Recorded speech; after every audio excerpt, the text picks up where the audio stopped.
예언자 모세의 예언으로 본 하나님의 비전. 신명기 18장 15절 보면 주 당신들의 하나님은 당신들의 동족 가운데서 나와 같은 당신들의 동족 유대인 가운데서 나와 같은 그 모세죠. 나와 같은 예언자 한 사람을 일으켜 세워주실 것이니 당신들은 그의 말을 들어야 됩니다. 예언자, 모세도 예언자죠. 선지자. 근데 유대인 중에서 모세와 같은 이게 모세가 왜 이렇게 위대한다고 하냐면은 모세는 하나님의 말씀을 주었고 그것뿐만 아니라 더 중요한 건 하나님을 대면했던 사람이죠. 그러니까 하나님과 대화를 했고 하나님을 봤던 유일하게 하나님 앞에 똑바로 서서 하나님과 대화를 하고 이야기를 하고 또한 하나님의 마음을 바꾸기까지 했죠. 막 중보 기도를 통해서. 뭐 이런 이 모세보다 더 뛰어난 모세와 같은 예언자를 하나님께서 주신다는 그 예언입니다. 그래서 그의 말을 너희는 들어라다. 그런데 이것이 나중에 이제 이 유대인들이 이것을 실패합니다. 이거 나중에 또 할 말이지만 유대인들의 실수 중에서 이 모세와 같은 선지자가 분명히 나중에 나온다고 했는데 너무 여기에 집착을 했습니다. 모세에. 그래서 예수님이 일부러 내가 모세와 같은 예언자다, 아니다, 모세보다 더 뛰어난 예언자다라는 것을 알려주기 위해서 예수님이 계속해서 모세는 너희에게 그렇게 말했으나 모세는 너희에게 그렇게 막 이런 말을 합니다.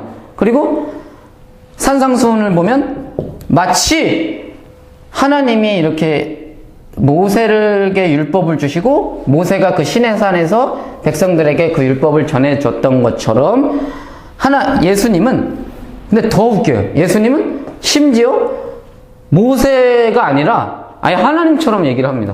내가 너에게 이런 말을 한다 뭐 이래요. 내가 너에게 하나님이 나에게 이렇게 말씀하라고 하셨다 이게 아니라 내가 너에게, 그러니까 모세와 같은 스탠스를 그 산에서 모세와 같은 그런 포즈를 취하면서 오히려 모세보다 훨씬 뛰어난 이야기를 하는 겁니다. 그리고 모세는 어떤 제도와 틀 이런 이야기를 했다라면 예수님은 아예 다이렉트로 하나님의 마음의 근거에서 이야기를 하는 겁니다. 모세가 너에게 그렇게 말한 거는 하나님이 너희들이 너무 악하기 때문이다. 막 이러면서 너희들이 얼마나 악했으면 그런 틀을 줬겠냐. 그거는 그 틀 자체가 좋은 게 아니라 너희들의 악함 때문에 최소한의 바운더리다. 하나님의 마음을 모르느냐면서 정말 하나님의 마음의 근거에서 말하는 모세보다 훨씬 뛰어난 면을 계속해서 보여주셨습니다.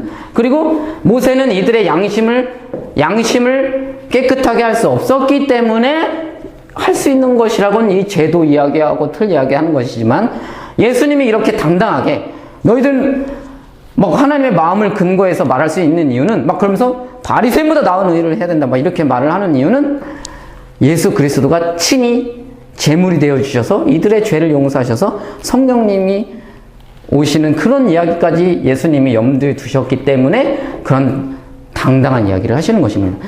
그러니까 이거를 감당할 수 없었어요. 유대인들은 모세를 지금 농락하는 것 같은 거예요. 네가 모세보다 더 뛰어나냐? 뭐 이래요. 당연하죠. 모세와 같은 선지자를 분명히 일으켜준다고 했고 그 다음에 너희들은 그의 말을 들어야 된다고 모세가 얘기를 했는데 모세의 말귀도 못 알아듣는 그런 유대인들이 돼버린 거죠. 그것이 그들을 죽인 이유입니다. 또한 이 모세는 또 뭐라고 했냐면 출애굽기 15장 17절에서 19절 보면 주께서 백성을 인도하사 그들을 주의 기업의 산에 심으시리로다. 여호와여 이는 주의 처소를 삼으시려고 예비하신 것이라. 주여 이것이 주의 손으로 세우신 성소로소이다. 여호와께서 영원 무궁하도록 다스리리라 하더라. 바로의 말과 병거와 마병이 함께 바다에 들어가매 여호와께서 바닷물을 그들 위로 되돌려 흐르게 하셨으나 이스라엘 자손은 바다 가운데서 마른 땅으로 지나간지라. 출애굽 이야기를 하고 성소 이야기를 하고 하나님이 영원히 다스리려다. 하나님의 나라 이야기를 하고 이러한 것들을 지금 모세가 이제 예언을 하는 겁니다. 모세는 하나님의 예언자예요. 선지자.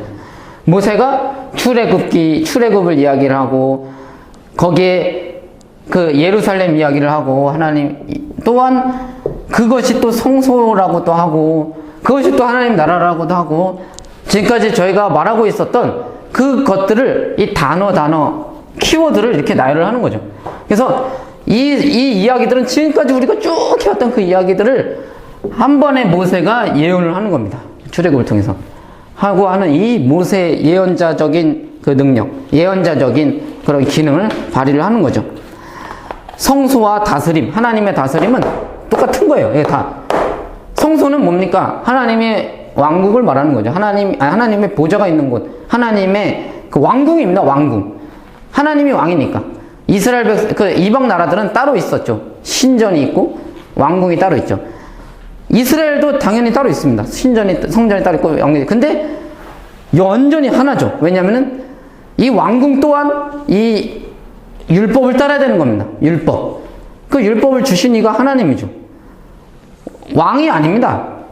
왕이 아니라 그냥 대리자죠. 대리자고 진짜 왕이 하나님이죠. 왜? 보통 다른 나라들은 왕이 율법을 만들고 왕이 법입니다. 짐이고 국가죠. 근데 이 이스라엘은 전혀 그게 아니었기 때문에 오히려 선지자가 더 셉니다. 선지자가 왕한테 왜? 하나님의 말씀을 대언해주는 선지자이기 때문에 왕한테 와서 왕이요 잘못했습니다. 이러면 무릎 꿇어야 돼요. 다른 나라 같으면 상상도 할 수 없는 얘기죠. 곧 하나님이 왕이라는 소리입니다. 그러니까 성소, 하나님의 다스림 이런 것들이 다 같은 이야기고 그것들을 이 하나님께서 이렇게 보시는 이 모세가 예언을 하는 겁니다. 이 예언을 우리가 들었어야 돼요.